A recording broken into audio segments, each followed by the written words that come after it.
Energía a granel, un podcast de Marcial González e Ismael Morales. Y bienvenidos, un programa más a Energía a Granel, un podcast de Sígueme la Corriente dentro de la red Podcastidae, tu red de podcast de ciencia, medio ambiente y, como no, energía. Yo soy Marcial González y me acompaña un programa más Ismael Morales. ¿Qué tal, Isma? ¿Cómo estás?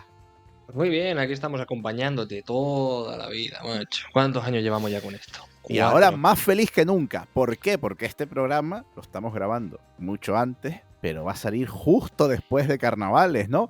¿Cómo se huele ese sentimiento a carnaval, esas ganas de bailar, de salir a la calle, de disfrazarse? Samba. Y es que carnaval obviamente es la mejor época del año, o sea, es que sin ninguna duda. Carnaval, Y carnaval, te quiero. quiero. Buah, y es que carnavales de Santa Cruz de Tenerife, los mejores de la historia, probablemente, eso sin ninguna duda. ¿Qué te voy a negar? Yo ya estoy preparado. De hecho, ahora tengo que ir a comprarme un disfraz a ver qué encuentro. O igual me lo hago yo, ¿sabes? En plan, rollo bicilavadora o algo así. El que lo quiera coger, que lo coja, ¿no? La referencia. ¿Cómo te gusta ir hilando la temática del programa? Y una gente que nos da una ayuda muy importante para que podamos disfrutar bien del carnaval en este programa son nuestros queridísimos amigos de Fractal. Y es que, ¿sabes, Ismael, que una gestión deficiente de los activos puede aumentar el consumo energético de una instalación de generación en un 30%? No me digas.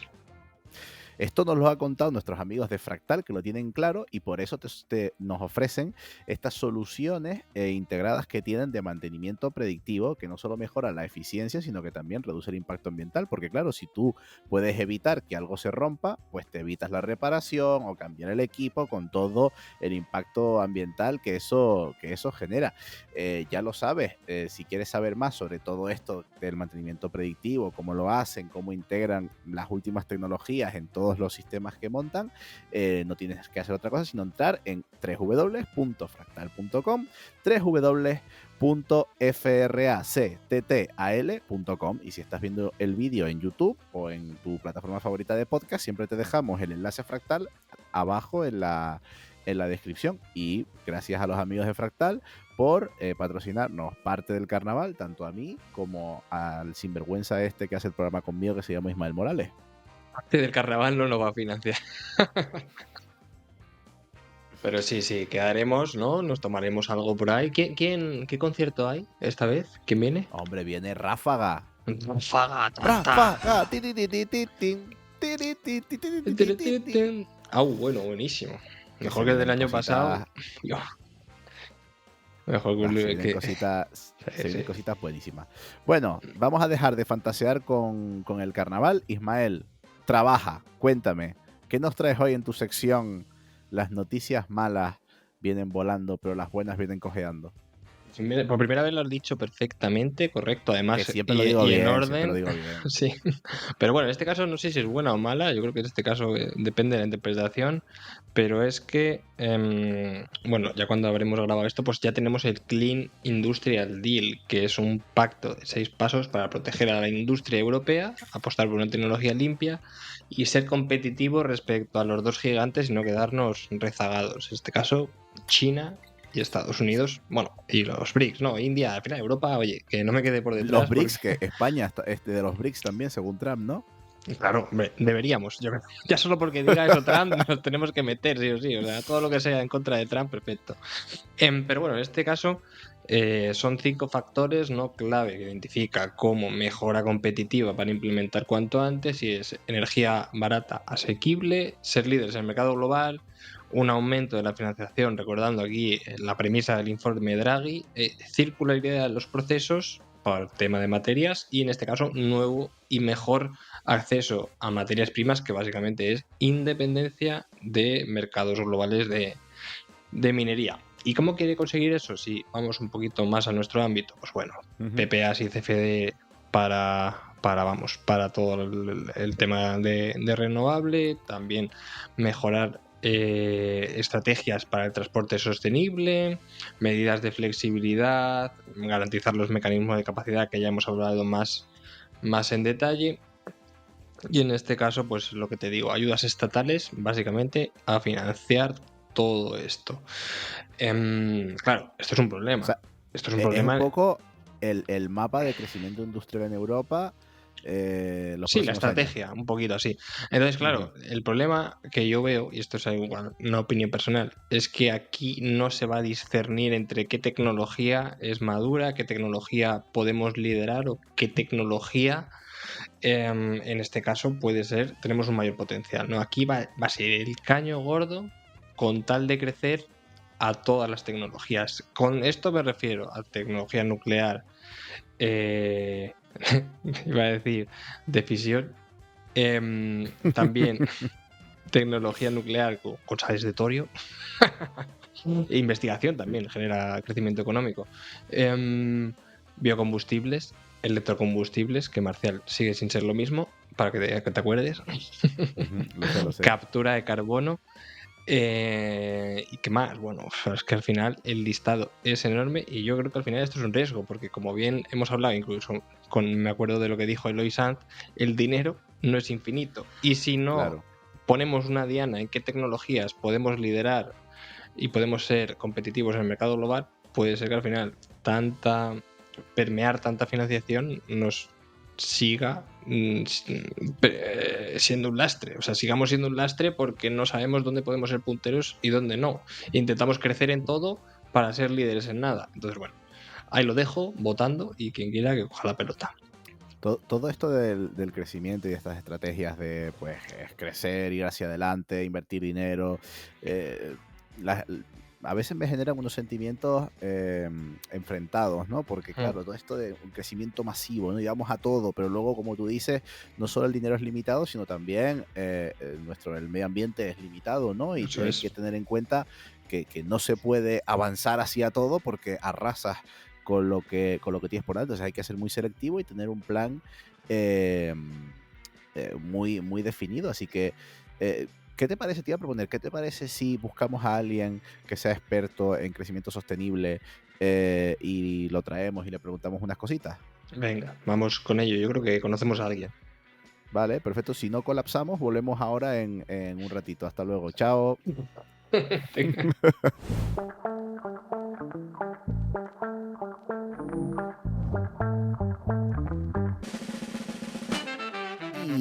Y ya estamos de vuelta con la entrevista de esta semana.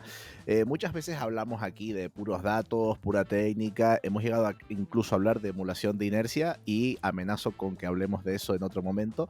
Pero también, sobre todo en estos últimos programas, hemos tocado mucho la parte social, porque al final esto de la crisis climática tiene la virtud o la desgracia de que tiene patas en todos los aspectos, ¿no? En el técnico, en el económico, en el político, en el social. Y bueno, pues también para ahondar un poquito más en la pata social y aproximarnos un poquito más y entender el problema en su conjunto, tenemos hoy a un súper invitado de lujo. Él es ni más ni menos que Emilio Santiago Muiño, doctor en antropología con su tesis titulada Opción Cero, Sostenibilidad y Socialismo en la Cuba postsoviética. Es científico titular del CSIC en una plaza de antropología de la crisis climática, activista ecosocial y militante de Más Madrid. Es autor de ¿Qué hacer en caso de incendio?, Manifiesto por el Green New Deal y Contra el mito del colapso, que es este libro que tengo aquí. Para los que nos están viendo en YouTube, pues es este librito que está aquí. Y ahora justo va a publicar otro que se titula Psicogeografía de la I, Paseos poéticos contra la compulsión turística, con la editorial Icaria. Emilio Santiago, ¿qué tal? Bienvenido, ¿cómo estás? Muy bien, buenas tardes, Marcial, buenas Ismael, un verdadero placer estar con vosotros. Bueno, pues con esto un poquito la idea de hablar de la parte más social, activista, política, del pensamiento que se opone a todo esto de la crisis climática. Como ya te digo, nosotros solemos ser un podcast bastante técnico, pero bueno, la primera pregunta, como siempre hacemos muy básica, que es ¿qué tiene que ver el ecologismo con la energía, con las renovables, con la crisis climática? Vale. A ver, el ecologismo es un movimiento político, ideológico muy complejo. Tiene una dimensión filosófica, científica, política, técnica, social, que lo que hace históricamente es, en primer lugar, detectar, comprender y denunciar algunos fenómenos de insostenibilidad, como es la crisis climática, que no eran evidentes.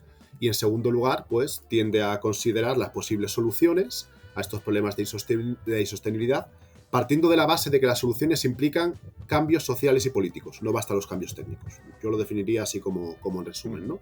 Entonces, en este sentido ha tenido un papel clave. Ha tenido un papel clave en la cuestión climática y energética, por centrarnos en ella, aunque el ecologismo es mucho más amplio, porque ha permitido construir la crisis climática como problema y el cambio de modelo energético como prioridad colectiva, como solución. Y lo que está de fondo, lo esencial, es que ningún dato técnico o ningún dato científico habla por sí mismo.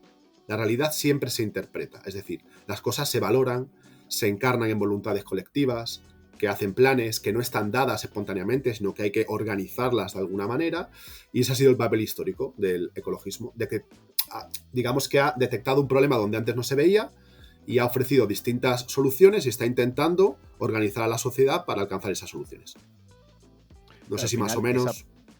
Sí, ¿no? O sea, ha quedado, la verdad que nunca había, hasta que no ideamos la pregunta, nunca había pensado que no es una respuesta tan trivial y nunca había escuchado a nadie dar respuesta a esa pregunta porque es como algo que se da por hecho, ¿no? Claro. Lo que es el ecologismo, pero está muy guay ponerlo en blanco sobre negro y decir, oye, partimos de esta base, ¿no? De hecho, ahora cuando lo estaba diciendo me parece súper curioso tu campo de investigación, ¿no? La antropología de la crisis climática, porque al final... ostras, pues al planeta un poco le da igual si la temperatura sube Totalmente. 1 grado o sube 2. O sea, la Tierra está girando y dice, bueno, pues a mí me da igual si me quitan más o menos petróleo. Al final, a quien nos va a afectar en mayor medida a largo plazo es al ser humano. Entonces, ese pensamiento es 100% necesario. O sea, al final es muy importante. Y además yo creo que ahí has dado un punto clave, porque la metáfora de la Tierra yo creo que ha sido necesaria en un momento dado, pero es una mala metáfora. Porque, claro, o sea, si la vida pudo sobrevivir a la extinción del Permico-Triásico, va a sobrevivir al Antropoceno. Los que igual no sobrevivimos somos nosotros y otros seres sintientes que nos acompañan en este momento concreto de la aventura de la vida. Pero a la Tierra como tal, le da igual. Claro, ha pasado muchas de estas, ¿sabes? Claro, el darwinismo seguirá existiendo pese a un 1,5 grados. Al final, claro, los animales, la biodiversidad se seguirá adaptando, ¿no? Igual es verdad que algunas especies se pueden llegar a extinguir y eso, digamos, que es un problema porque nos afecta a nosotros y porque tienen valor en sí mismas, ¿no? Pero más allá de eso la biosfera como tal va a seguir. Otra cosa es que vaya a seguir en unas condiciones que para nosotros no sean óptimas y nos coloquen en un problema, pero es nuestro problema, no es el problema de la Tierra. Claro, el planeta gira y le da igual todo. Dentro del ecologismo también encontramos, sobre todo hoy en día, muchísimas aproximaciones diferentes. Muchísimas. Es un movimiento muy plural. Cada día más. Sí, y cada día más, tal cual. Lo cual es positivo en muchos casos, pero bueno, negativo en otros. En tu libro, ya un poquito entrando un poco más en materia, contra el mito del colapso, argumentas que el colapsismo es una ideología políticamente contraproducente. Yo animo a todos a leerse el libro, pero para los que no se hayan leído, ¿me podrías decir más o menos cómo diferencias tu postura ecologista, si te defines como tal, de ese ecologismo colapsista que está muy de moda en los últimos días? Vale, la diferencia fundamental es que los compañeros colapsistas, y yo he sido colapsista, yo vengo de ahí, soy como un ex colapsista, esto es importante mencionarlo, son una corriente del ecologismo que considera que algo que deciden llamar colapso, que ahí hay parte de la trampa, es o bien un hecho consumado o algo suficientemente probable como para condicionar nuestras estrategias políticas. Entonces, digamos, ahí está como la clave, porque si tú te quieres preparar para el colapso, te preparas de una manera. Si tú crees que los escenarios no son el colapso, son otra cosa, te preparas de otra. Y esto no quiere decir que no estemos en una situación grave. Estamos en una situación de extrema gravedad. Lo que yo discuto en ese libro es que esa extrema gravedad se vaya a dar de modo altamente probable, como los colapsistas imaginan, y con un uso riguroso del concepto de colapso. Esa es, digamos, la diferencia fundamental. No es quitar hierro a la situación, es entender que cómo se va a reflejar políticamente es muy distinto a un colapso. Y eso tiene implicaciones importantes. Tú lo defines muy bien gráficamente, justamente en el libro, porque Marcial no se lo ha leído, pero yo sí. Entonces, la mitad. Sí. Entonces tú pones, por ejemplo, colapso fuerte en un eje vertical, ¿no? Y en otro colapso difuso, uno es súbito y global y otro lento y desigual, ¿no? Entonces ahí ya, pues justamente en horizontal dices evitable, inevitable, y ahí dentro pues entran todos los matices, que al fin y al cabo, pues como todo en esta vida tiene rasgos de verdad, rasgos de mito, rasgos un poco más difusos. Totalmente. O sea, digamos que has apuntado algo muy interesante porque igual que el ecologismo es plural, el colapsismo dentro del ecologismo también lo es. Entonces hay, pues eso, hay gente que utiliza un concepto de colapso más riguroso, gente que es un sinónimo de los malos tiempos por venir, que a mí me parece un uso horrible porque entonces no entendemos nada. Gente que lo da más como algo seguro, gente que todavía cree que podemos hacer algo, gente que lo ve como una oportunidad para cambiar la sociedad, gente que entiende que va a ser un desastre y que va a ser una catástrofe. Entonces eso ya te genera como una pluralidad interna. Y luego, es verdad que esto es una cosa que yo lo he dicho algunas veces, pero mira, ya que estoy aquí lo aprovecho y lo dejo claro. El título del libro es problemático porque el colapso ecológico, entendido como el derrumbe de un ecosistema concreto, eso no es ningún mito. Eso existe. El Mar Menor es un ejemplo, ¿no? O sea, los colapsos ecológicos de ecosistemas existen. Lo que es distinto es que tú no puedes llevar esa metáfora ecológica a lo social automáticamente, porque ahí entran un montón de variables distintas.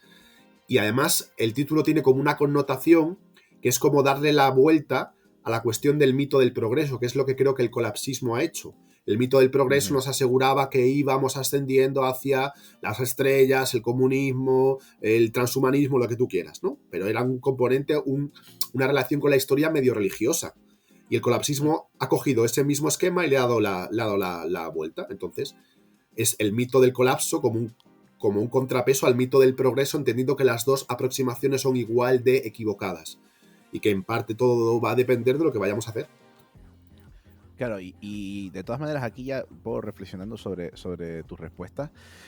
¿Hasta qué punto el colapso no crees que puede ser a lo mejor algo un poco nihilista que también te exime de responsabilidades, ¿no? Porque totalmente.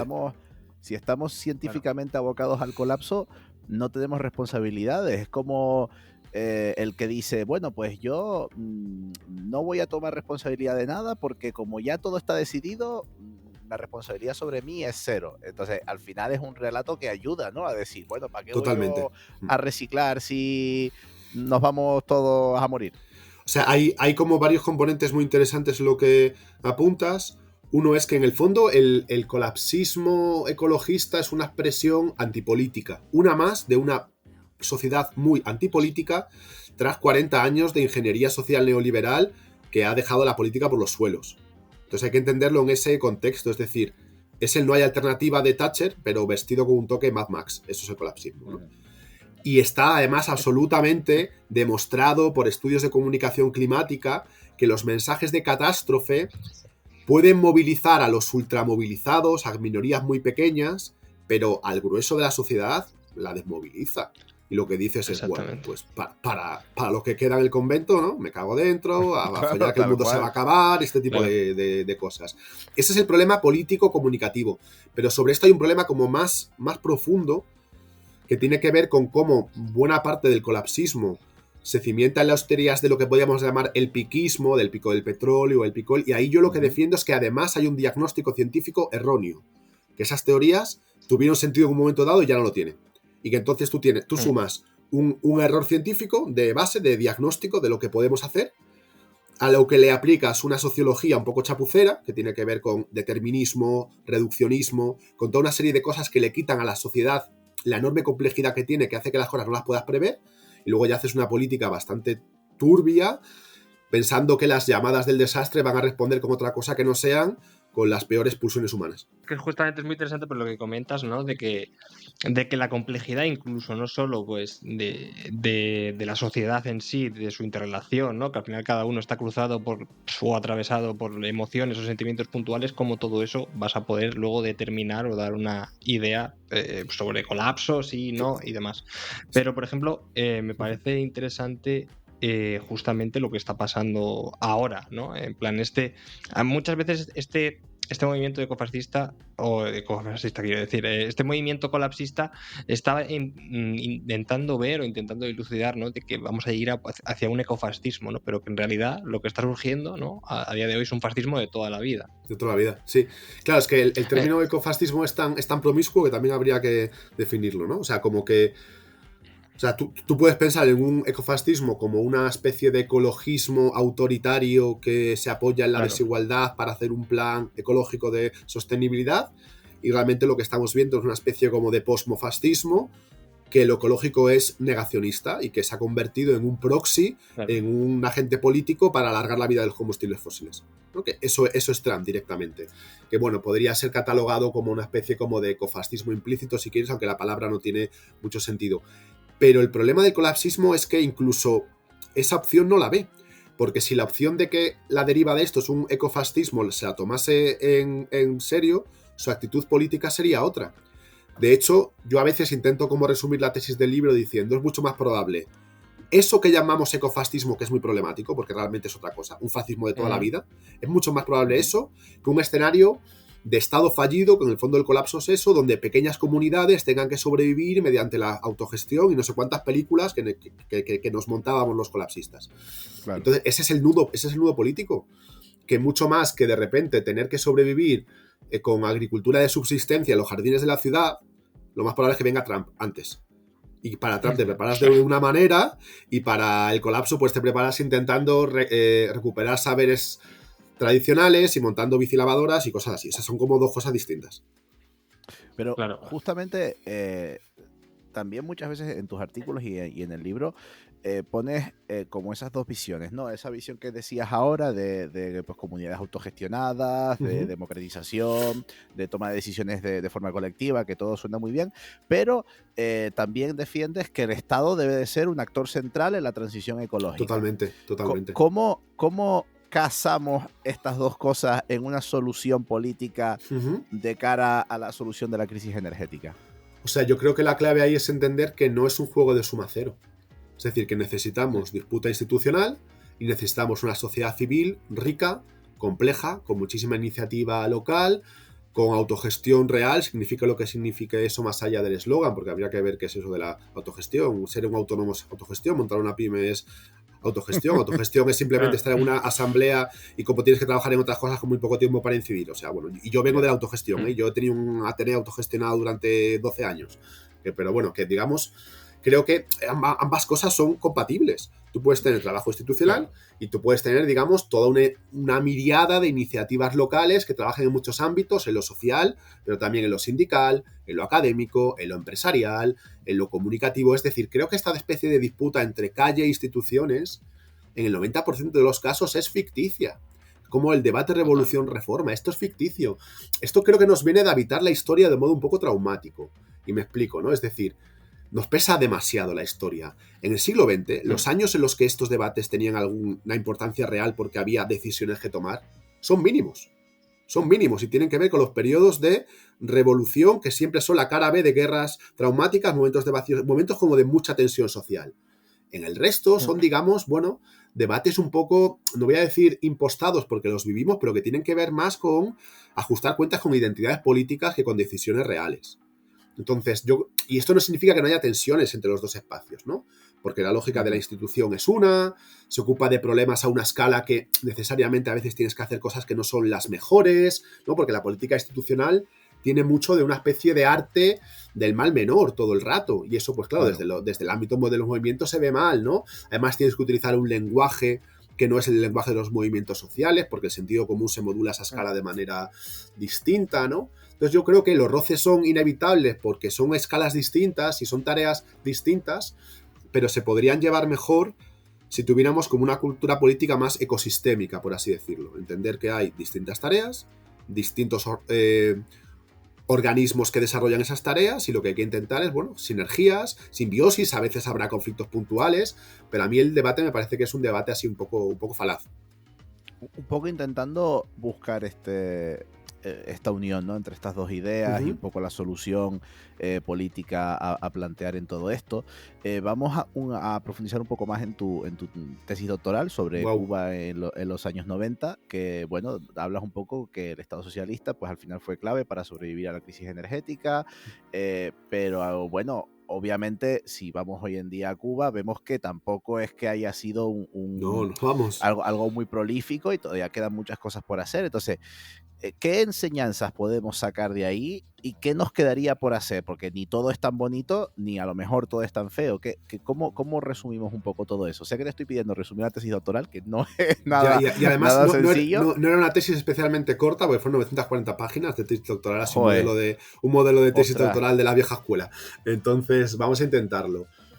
A ver, yo hice el estudio sobre Cuba porque Cuba, en el mundo del pico del petróleo y del colapsismo, era tomada como un ejemplo de sostenibilidad. Entonces yo estaba muy metido en ese mundo y yo me lo creí y dije, bueno, a ver qué se puede aprender de Cuba, ¿no? Fue una experiencia maravillosa, conservo amigos, viví 9 meses en la isla, o sea, como a nivel vital fue una cosa muy impactante. Pero a nivel de investigación me di cuenta de varias cosas. En primer lugar, que el ecologismo occidental, no solo el colapsismo, o sea, lo de que Cuba era un ejemplo de sostenibilidad, era un relato como muy común, había romantizado la situación cubana, que es una cosa muy común que solemos hacer con las cosas que están lejos, ¿no? Sí. Cuba había logrado desarrollos muy notables en términos de agroecología, pero en ningún caso se había convertido en un país más sostenible, porque de hecho Cuba responde a la escasez energética convirtiéndose en un país productor de petróleo. Más un petróleo muy malo, con una alta calidad de azufre, que vamos, fue un problema energético gestionarlo. Entonces eso ya era como más complejo. Luego además hubo como todo un relato de que esto había sido por el empoderamiento de la comunidad cubana. Y en parte es cierto, hubo un empoderamiento de la sociedad civil, pero ahí había de todo. Cuando hablo de que había de todo, había lógicas de solidaridad y las lógicas de acumulación primitiva capitalistas más salvajes relacionadas con el mercado negro. Había de todo en ese empoderamiento de la comunidad. Y luego hay dos factores que no puedes olvidar, y es que por un lado el papel del Estado socialista fue clave, o sea que no todo fue comunidad, y por otro lado Claro. también fue clave un cierto proceso de ajuste estructural para reincorporar a Cuba a la economía global, con el turismo y con otras muchas cosas. Entonces era como un mosaico muchísimo más complejo. Pero yo creo que para mí lo que me sorprendió más, y ahí digamos que empecé a dejar de ser colapsista, fue un proceso muy gradual, pero fue como mi primer golpe, fue cuando hablaba con la gente, con los compañeros cubanos, y me daba cuenta que el periodo especial era un trauma colectivo. Era casi un episodio del que sentían vergüenza de haberlo vivido. Y esto a mí me impactó mucho, porque tú ibas como el típico ecologista naif queriendo ver en la idealización de la pobreza una solución, y lo que te encontrabas era gente que casi te testimoniaba que la vida civilizada para ellos se había como degradado hasta un punto que les daba vergüenza recordarlo. De hecho, ellos no entendían qué cojones hacía yo ahí investigando eso, ese momento tan oscuro como de sus vidas, ¿no? Para mí eso fue un choque emocional brutal. Y ahí llegué a una conclusión. Si el colapso llega, y podemos discutir sobre Cuba fue un colapso o no, no va a ser bonito. No va a ser bonito. Entonces, todas las ideas naif del ecologismo de colapsar mejor, olvida, no sé, el colapso no es bueno. O sea, si llega y tenemos la mala suerte de que colapsamos, va a ser una mierda enorme.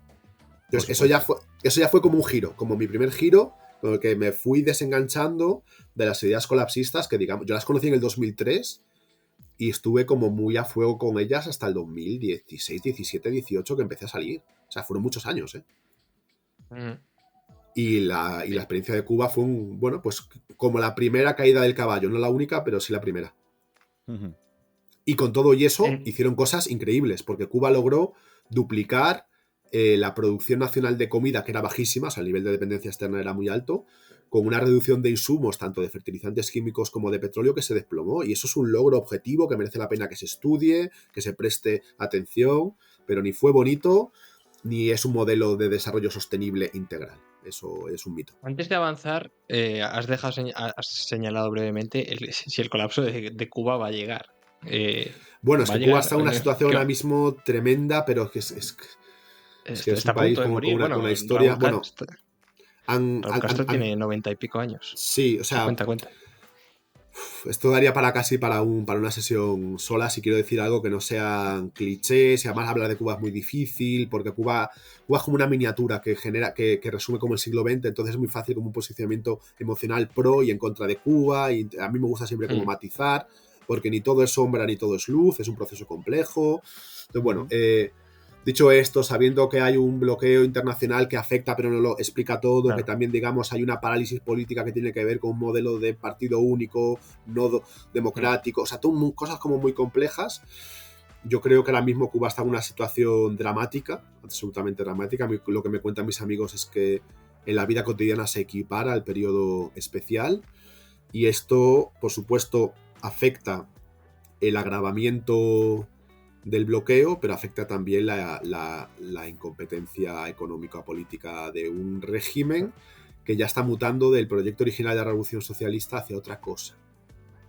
Esto sé que es muy polémico, habría que justificar, pero a mí lo que me transmiten mis amigos socialistas cubanos es que eso ya cada vez más es otra cosa.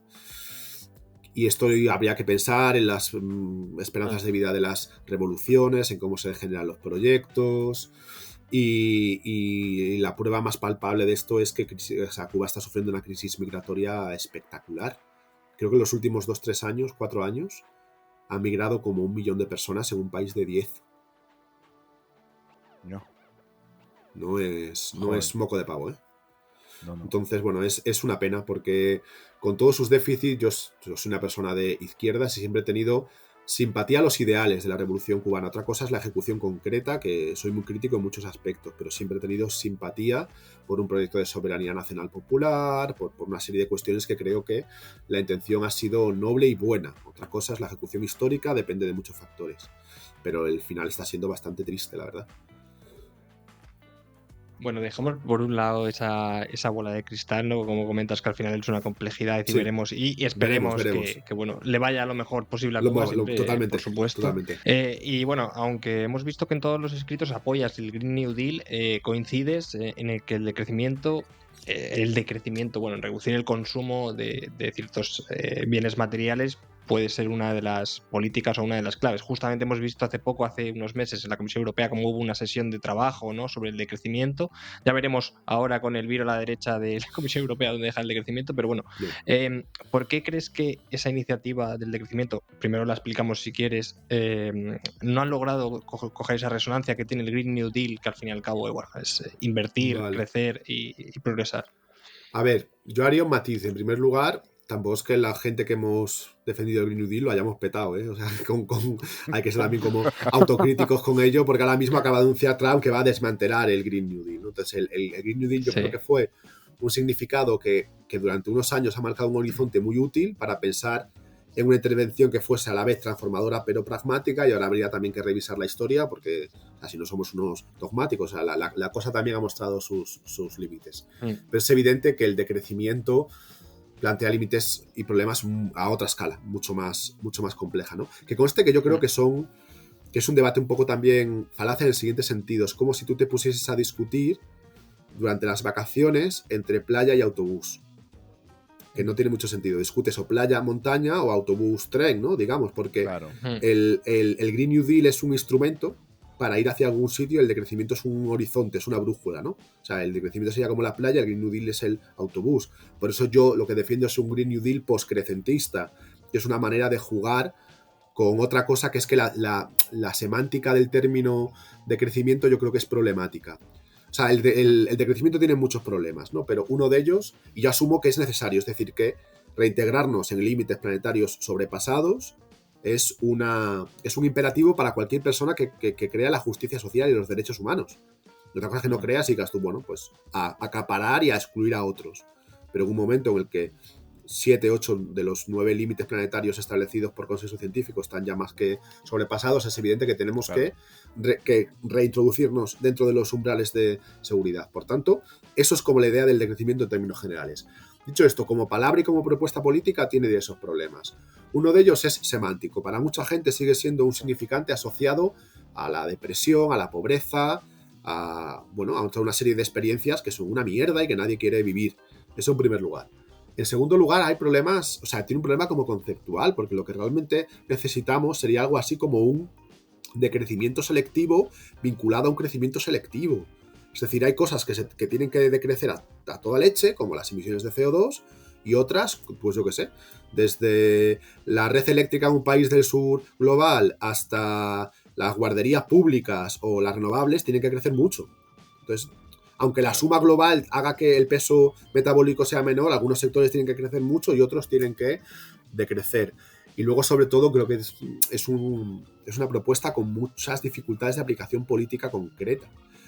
Porque lo más difícil es que el crecimiento no es una decisión. No es que haya...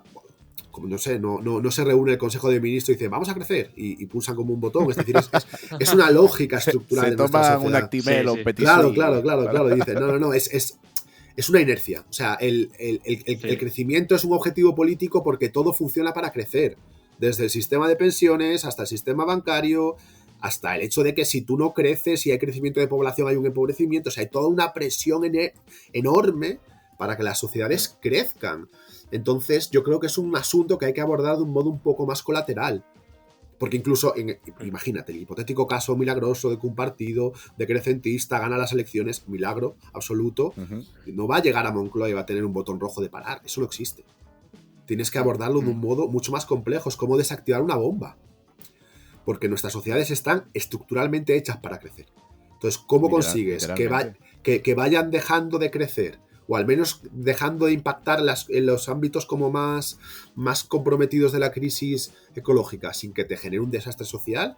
Eso es como de TEDx. Ahí tienes que entrar con hilo fino y tocar. Entonces, como mi propuesta en ese sentido no es enfrentar el crecimiento como un todo, sino parcializarlo, ¿no? Y encontrar que en algunos sectores lo que podemos hacer es mantener o incluso mejorar las condiciones de vida, reduciendo impactos concretos. Y eso yo lo llamo poscrecimiento. Y es un enfoque mucho más parcial que no una impugnación a la totalidad del sistema, que además como si tuviésemos la fuerza de hacerlo. O sea, le estamos pidiendo a la sociedad que en 20 años o en 15 años haga algo mucho más radical que lo que el socialismo quiso hacer en 200 y no consiguió. No sé, claro. Me parece un poco paja mental. Una cosa muy importante que señalar, que o sea, no quiero pasar por encima sin resaltarlo bien, que es eso que dices de que cuando se habla de decrecimiento, obviamente hablamos del norte global, porque tú no puedes ir a países del sur global y decir, oye, tienes que decrecer porque no sé qué y porque no sé cuánto. Decir, pero si no he crecido. Claro. Claro, luego no he crecido porque has extraído mis recursos, claro. Porque has extraído mis recursos, totalmente, ¿sabes? Pero o sea, hay muchas implicaciones en lo que estás comentando. Por un lado, es obvio que el decrecimiento se tiene que aplicar a los países que tienen sobrecrecimiento, que han tenido sobrecrecimiento acumulado históricamente. Lo que pasa que luego también ahí hay que ver que esa diferencia entre sur-norte global en algunos sitios cada vez es más difusa. ¿Qué es China, por ejemplo? ¿Es sur global? ¿Es norte? ¿Qué hacemos con China? Claro, el antropólogo eres tú, yo. No, te lo pongo como un ejemplo, ¿no? Pero luego, además, aquí hay otras implicaciones muy importantes, que es que si realmente queremos, y yo defiendo eso, ¿no? Queremos tener un discurso internacionalista y de justicia global, una de las primeras consecuencias para el norte es internalizar nuestros impactos. En producción de energía, en producción de minerales. O sea, lo que me parece una especie de cuadratura del círculo extremadamente difícil de sostener a la mínima que lo pienses es rechazar las renovables aquí y convertirte en un adalid de la justicia global. Pues me dirás cómo. Pero eso es la zona de sacrificio famosa de los que están en contra de las renovables, ¿no? Oye, en mi monte de enfrente... Pero es un término súper perverso. Es un término súper perverso porque... me importa que... Pero no me importa que el Amazonas sea una zona de sacrificio. O sea, para mí bienestar. O sea, es como de locos, porque además, cuando uno conoce las zonas de sacrificio reales, a mí me parece que ahí se está utilizando el término con una ligereza que roza la soberbia imperialista, por mucho que la disfraces de izquierdas. Yo conozco algunas zonas de sacrificio de Chile y todavía son muy leves comparadas a lo que puede ser el delta del Níger. El delta del Níger es el infierno en la misma tierra. El 15% del petróleo de España viene del delta del Níger, que permite que nos movamos en coche, que tengamos nuestros patrones de movilidad, un montón de cosas, ¿no? Entonces, hombre, yo qué sé, yo puedo entender que hay muchos problemas con la implantación de las renovables, y podemos entrar en esto, y hay muchos márgenes de mejora para que digamos, la implantación sea mejor. Pero si lo miramos en conjunto, bueno, pues no sé hasta qué punto tenemos derecho a, digamos, a hacer una protesta paisajística cuando el disfrute de ese paisaje depende de unos niveles de violencia internacional sobre el delta del Níger, por ejemplo, que bueno, me parece que un ecologismo comprometido con la justicia global debería darle alguna vuelta. Claro. Claro, Es o sea, que al justamente final- lo hablamos con Marina Gross en el episodio anterior sobre el fracking, ¿no? Sobre los impactos que tiene no solo a nivel biológico, pues, sino también a nivel ecológico en Claro. la zona, pues la cuenca pérmica de Estados Unidos, ¿no? En plan, bueno, aparte de contaminación de aguas, de subsuelos, de acuíferos, e incluso disrupciones hormonales, ¿no? Entonces todo eso es, digamos, no te lo dan las renovables. Por mucho que estoy de acuerdo contigo de que se debería hacer mejor porque hay una Claro, dejadez de funciones por parte de los promotores de la administración y, si me apuras, hasta de la administración local y de vez en cuando de los vecinos de informarse. Pero bueno, es que es un tema que... Hay mucho que mejorar, pero de ahí a utilizar términos como colonialismo Claro. energético, zona de sacrificio, a mí me parece que es trasladar discurso, o sea, es como esto que se denuncia ahora tanto de la apropiación cultural, pues es una apropiación política, ideológica. Estás cogiendo marcos que no se corresponde realmente analíticamente a lo que está pasando, por mucho que lo que está pasando sea un problema y sea mejorable, dándole una hipérbole y además poniendo muchos obstáculos a intentar encontrar métodos de solucionarlos, porque ahí lo que está generando es un caldo de cultivo para el retardismo climático, para que no se instalen renovables, para el NIMBY, para todo este tipo de cosas, ¿no? Entonces, evidentemente hay muchísimo que mejorar, pero de ahí a hablar a zonas de sacrificio porque se instalen eólicos, no sé, me parece que es pasarse de la raya. Con ese planteamiento, un poco volviendo al tema del decrecentismo y demás, que hace, ¿no? que hay que decrecer algunas cosas mientras seguimos creciendo otras, porque obviamente el sistema en el que nos movemos y el sistema en el que estamos es eminentemente crecentista. O sea, toda la base económica de nuestro sistema, claro, tiene que crecer, y si no crece, de hecho, no crecer es recesión, es decir, crecer menos ya induce una crisis, o sea que vivimos en un mundo que crece eminentemente. Aquí me acuerdo yo de un debate que lo organizó Ismael en el Ateneo de Madrid, que moderaba Cristina Monge, y en el que había una pregunta de título en el debate, que era si es posible el crecimiento sostenible. Y yo creo que es un debate que da para semanas de estar aquí hablando y con consenso científico y demás. Pero un poco por intentar afilar un poquito más esta pregunta para darle alguna respuesta preliminar en estos minutitos, es de la mano de nuevas técnicas, de la mano de nuevas soluciones que entren, de nuevas incluso movimientos colectivos que surjan, ¿cómo vehiculamos este crecimiento que es inevitable para que sea sostenible? No sé si la pregunta queda todavía demasiado abierta. No, está muy bien, lo que pasa que es difícil de contestar brevemente. O sea, por un lado, yo creo que convendría que fuésemos transitando hacia modelos sociales que no fuesen rehenes del crecimiento. Modelos de estado estacionario donde el crecimiento no fuese una obligación, sino una decisión en función de coyunturas. Cuando hace falta crecer se crece, cuando no. Y esto tiene que ver con algo que es muy difícil, que es que la estructura económica del capital se transformase en otra cosa. Como esto es muy difícil, yo creo que intentando abrir el horizonte hacia ahí, lo que tenemos que hacer es un poco lo que comentaba antes, ¿no? Intentar ver cómo logramos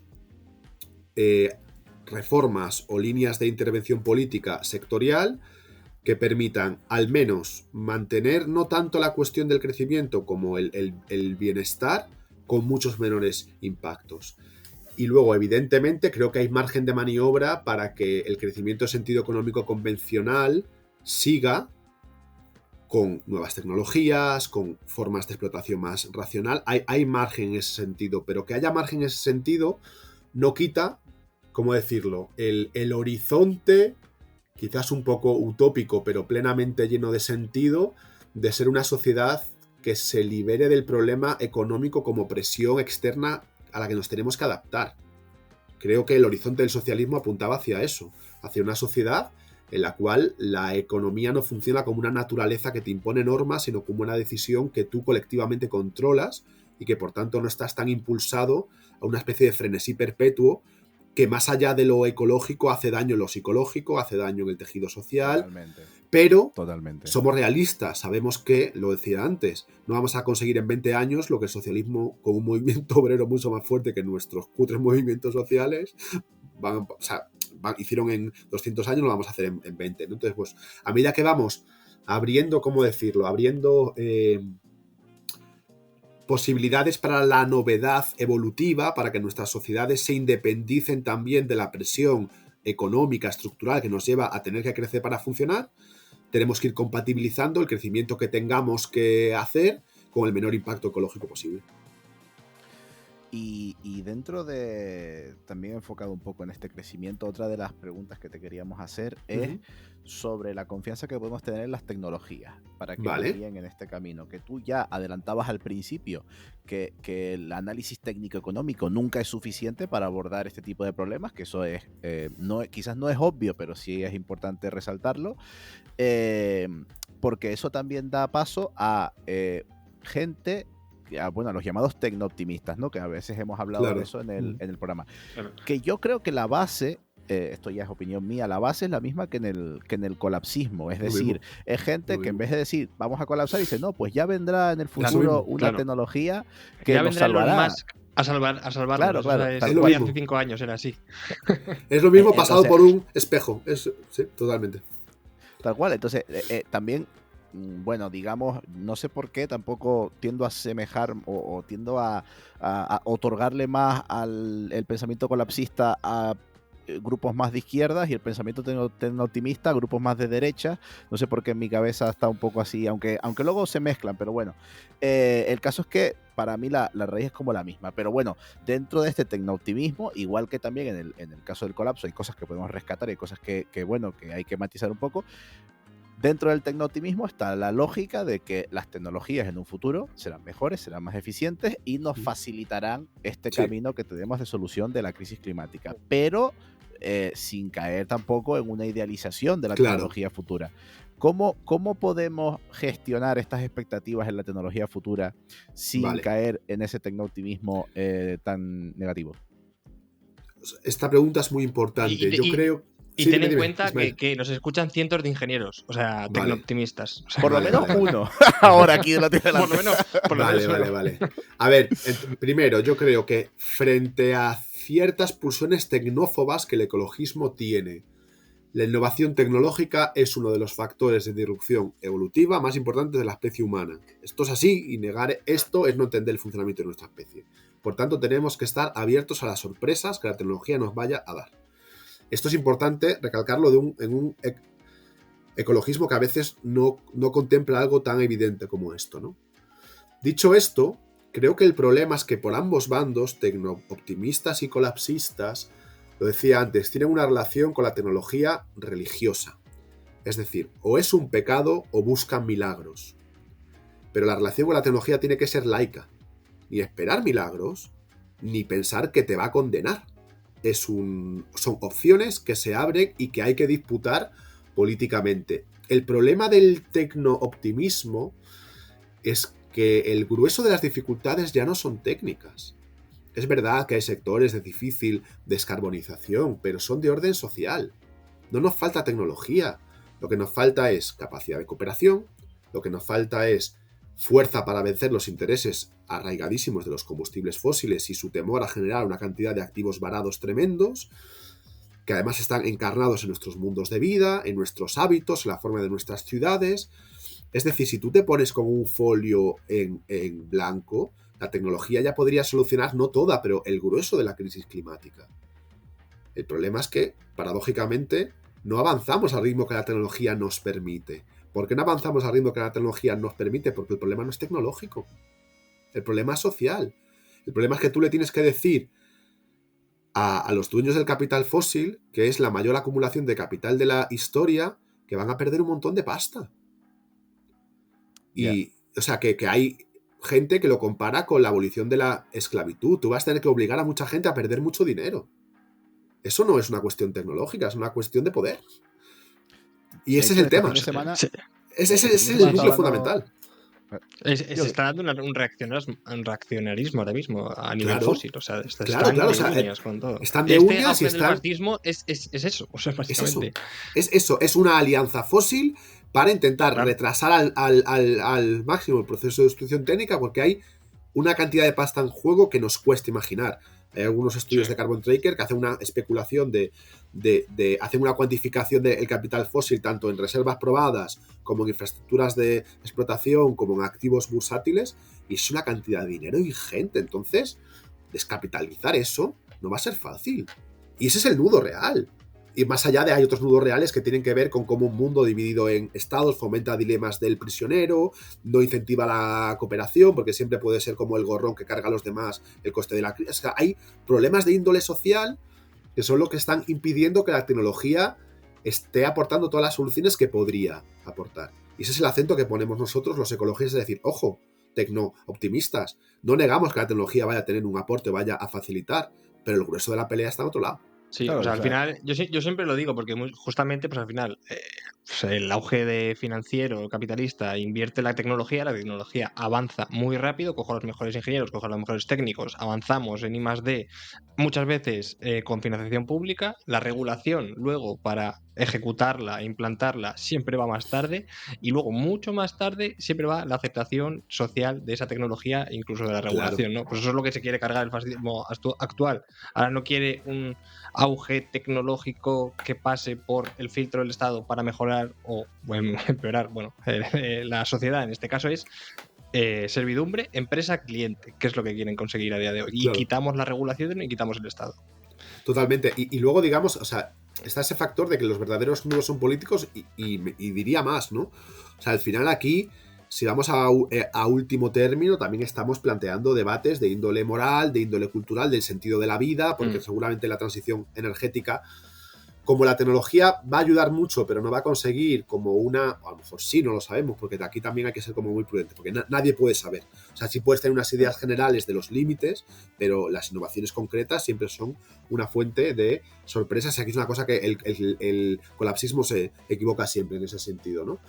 Pero cabe imaginar que también vamos a tener que hacer transformaciones de índole social y cultural en nuestros hábitos de vida, por ejemplo, y eso se define en términos que son distintos a los del discurso técnico, son términos de valores, entonces, claro, todo eso se escapa a una solución puramente técnica. Y con esto no quiero decir, por supuesto, o sea, vienen años dorados para que ingenieros y técnicos hagan aportes de todo tipo, y bienvenidos sean, pero lo peligroso es un discurso que, de nuevo, y volvemos al principio de todo esto cuando hablamos de la antipolítica, escurre la tarea de interpretar, de conformar mayorías sociales, un horizonte deseable, de mostrar capacidad institucional para ejecutarlo. Todo eso es otra cosa. Emilio, tengo que felicitarte no solo por esta explicación tan guay que has hecho, sino porque creo que es la primera vez, mientras hacemos el programa, estoy en comunicación con Ismael, y creo que es la primera vez que Ismael se mete tanto en un tema que se olvida del tiempo y que me pide perdón por emocionarse, porque normalmente soy yo el que se me va la cabeza y es Ismael el que me tiene que frenar. Qué bien. Pero creo que es la primera vez que lo tienes súper metido en todo este tema y la verdad que es súper interesante. Pero como nos estamos ya quedando sin tiempo, hay que un poquito ir canalizando las cosas hacia el final. Con respuestas breves, voy a intentarlo. No, bueno, con la calma, pero eso, que digo, con todo esto que hemos hablado, ¿no? Intentando poner todas estas ideas en orden. Con tu experiencia profesional en tantos diferentes sectores, pero también, pues, en medio ambiente, por ejemplo, cuando estuviste de activista en Móstoles, todo lo que tienes de recorrido en política, etcétera. La pregunta es, ¿y ahora qué? O sea, ¿cómo encauzamos esto? ¿Qué podemos hacer? ¿Qué nos queda a nosotros? ¿Cómo podemos actuar con todo esto que hemos hablado? Nos queda mucho y hemos hecho mucho, ¿eh? O sea, yo al final del libro hice el último capítulo, es como muy provocador, porque digo así como los ecologistas empezamos a ganar y no nos dimos cuenta. O sea, que si tú comparas la situación con hace 10 o 15 años, en muchos ámbitos, el salto ha sido espectacular. Lo que pasa es que la historia siempre es un zigzag, un toma y daca, con retrocesos. Y ahora yo estoy muy preocupado porque esta segunda administración Trump va a suponer un empujón al negacionismo fósil en los años más críticos. Justo cuando tendríamos que estar pisando el acelerador va a haber un freno. Y un freno que además va a tener un montón de sucursales políticas en todas partes con mucho dinero intentando frenar cosas, ¿no? Entonces yo ahora mismo, si tuviese que resumir en un eslogan cuál es la tarea, hablaría de Frente Populismo Climático. Es decir, tenemos que cerrar filas alrededor de un proyecto de transición ecológica justa rápida, justa y deseable. Rápida, justa y deseable en muchos términos. Y esto, yo soy ecosocialista, pero yo entiendo que esto va a implicar alianzas con el capitalismo verde, que esto va a implicar hacer un mínimo común para salvar al mismo tiempo, y la tarea no es menor, el clima y la democracia, porque ahora mismo estamos en una coyuntura en que las dos están en peligro. El clima y la democracia, al menos en Occidente, o se salvan juntos o perecen las dos. Esa es mi sensación. Con la ecología pasa lo mismo, ¿no? Que como con la ideología de izquierdas o la política más progresista, ¿no? Que sí se han hecho un montón de conquistas. Si miras 40 años atrás, pues las conquistas que se han hecho son impresionantes, son increíbles. O sea, se han hecho unos avances muy, muy grandes. Y aún así, sobre todo en el campo del ecologismo, parece que no llegamos, que todavía vamos fatal, que queda muchísimo por hacer. Entonces yo creo que eso también un poquito desalienta, pero está claro que hay que ser siempre optimistas. Primero, porque se han hecho muchas cosas, y segundo, porque no nos queda otra, por lo menos desde mi punto de vista. Sí, y además yo creo que ahí el ecologismo comete un error, porque un movimiento que no es capaz de celebrar sus victorias, no sé qué horizonte va a ofrecer. Y es verdad que las victorias son parciales, que son contradictorias, pero bueno, yo creo que en el fondo... Justo eso... Dime, Ismael. No, perdón. No, que justamente yo trabajo en una ONG, en un think tank de energía, y es que hay que disfrutar de las pequeñas victorias. O sea, el periodo de tiempo entre que haces una propuesta o una idea hasta que se aplica en política y se ve en la regulación, más o menos yo lo tengo fechado en torno a 3-4 años. Entonces, no vayamos a máximos. Disfrutemos de las pequeñas victorias por tarde que aparezcan, porque están ahí. O sea, es que Totalmente. es evidente. Totalmente, sí. Bueno, y como ya nos has contado qué podemos hacer de la realidad, vamos ya con la última pregunta de cierre, que vale. Un momento, que voy a coger nuestra varita mágica del programa, claro, y te vamos a hacer nuestra pregunta estrella, que es, hemos explicado lo que podemos hacer desde la realidad, pero ahora te estamos otorgando los poderes mágicos de energía a granel. Y ahora que tienes estos poderes mágicos, cuéntanos cómo cómo cambiarías o qué harías para cambiar la estructura política para llegar a ese crecimiento sostenible del que nos hablas, o para frenar la crisis climática. Enfócalo un poco como tú quieras, también es una pregunta bastante abierta. ¿Cuánto de mágica es vuestra varita? Porque depende de lo mágica que sea, pido una cosa, pido otra. Es que ya nos pasó. Claro, porque es del programa anterior. ¿Qué quiero decir? Una varita muy mágica, muy mágica, muy mágica. Pues te digo el nivel de concentración de CO2 de 1870. Ya está, nos lo quitamos de encima y un problema menos. ¿Qué es un poquito menos mágica? Pues un régimen ecosocialista de poscrecimiento, donde todo esto se pueda gestionar con menos presiones del mundo fósil, económicas, etcétera. ¿Qué es un poquito menos mágica? La victoria de Sanders y de Ocasio-Cortez en el 2016 en las elecciones de Estados Unidos. Y si esto debía un poquito menos mágica, que no gane Trump. Entonces, en función de la jerarquía de magia, pues voy bajando el nivel de expectativas, ¿sabes? No, me ha gustado que tienes como súper claras las cosas, ¿no? Los deberes hechos. Y... Hay que preguntarle a Ollivanders cómo es la varita, porque... Claro. No... claro.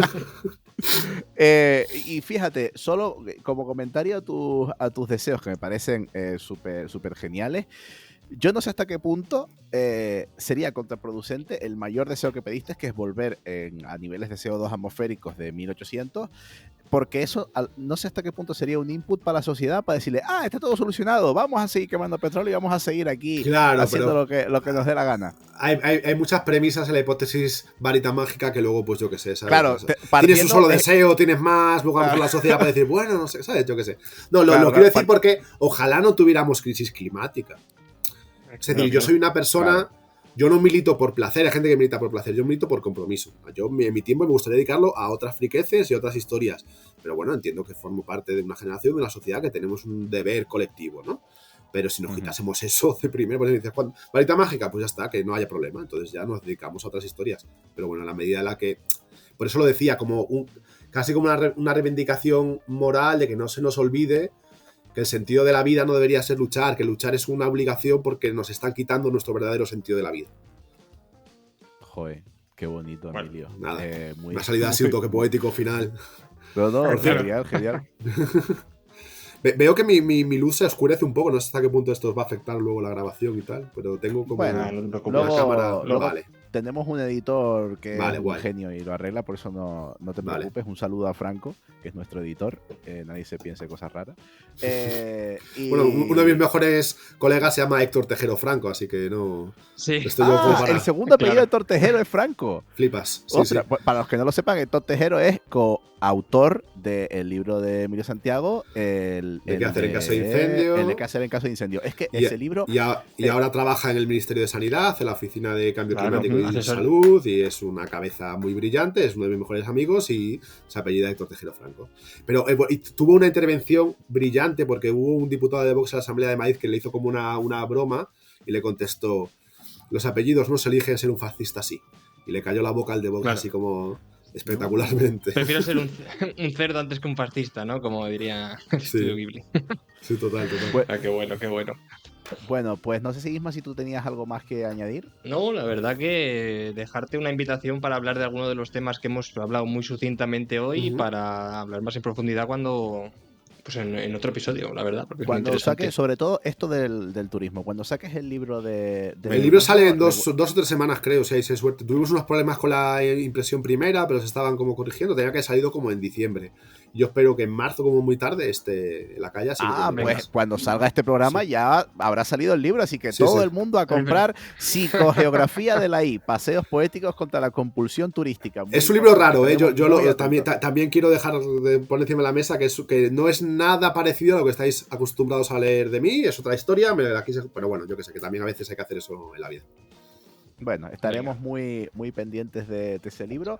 También sigan a Emilio Santiago en redes. Siempre preguntamos, no sé si ya estás en Twitter, ¿qué redes tienes ahora? Porque con esto de... No, ahora estoy en Blue Sky solo, porque me fui de Ah, Twitter muy bien. debido al nazismo. Muy bien. Básicamente. Y básicamente el tema del nazismo no me convencía.